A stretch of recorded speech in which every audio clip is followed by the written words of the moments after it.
Cornelius Vanderbilt used to say, "Any fool can make a fortune. It takes a man with brains to hold on to it." Little did he know that this would happen with his descendants. Who exactly were the Vanderbilts? What caused their decline? Watch this video until the end to find out. The Vanderbilt family was a prominent American family during the Gilded Age. Their fortunes began with Cornelius Vanderbilt's shipping and railroad empires, and the family expanded into a variety of other industries and philanthropies. The Vanderbilts were once the wealthiest family in the United States. Cornelius Vanderbilt was the wealthiest person in America until he died in 1877. The Vanderbilts' prominence lasted until the mid-20th century, when the family's 10 mansions on Fifth Avenue were demolished. Most other Vanderbilt houses were sold or turned into museums, resulting in the fall of the House of Vanderbilt.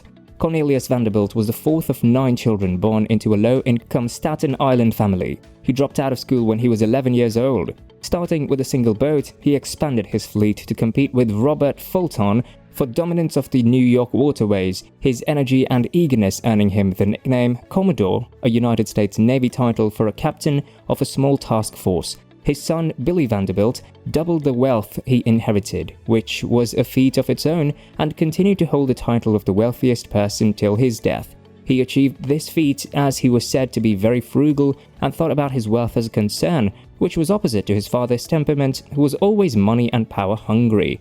Billy Vanderbilt distributed his great wealth of around $200 million between his 2 sons, passing the burden of handling that money to them. That is how we come to the next generation of the Vanderbilts, who were used to a lavish lifestyle and spent their lives in great splendor. They owned 3 enormous townhouses, known as the Triple Palaces on Fifth Avenue's Millionaires Row. The Vanderbilts were also involved in petty family rivalries and built mansions one after the other to trump the other members. Sadly, these mansions were sold to real estate developers and were destroyed in the early 1920s. George V. Vanderbilt and his wife Edith later built Biltmore, a French Renaissance castle built on a 30,000-acre estate. It has 250 rooms in all. Its construction was finished in 1895 and cost around $6 million, or about $1.6 billion in today's value.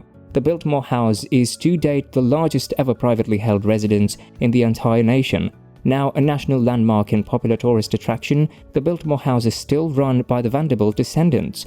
The Vanderbilts also contributed a lot towards philanthropy, and the Central University of Nashville, Tennessee, was renamed Vanderbilt University in the family's honor. They continue to indulge in philanthropy and also made generous donations to Cornell University.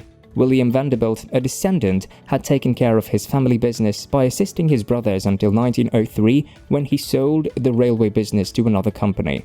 After this, he focused his wealth on the development of culture and sporting events and ran the Metropolitan Opera. Sadly, their days of extreme wealth were soon reaching their end. In the early 20th century, due to the world wars and collapsing economy, the US government came up with a gift, estate, and income tax structures to boost their funding. This was a heavy blow to the family, who previously enjoyed all their wealth without the worry of taxes hovering over them.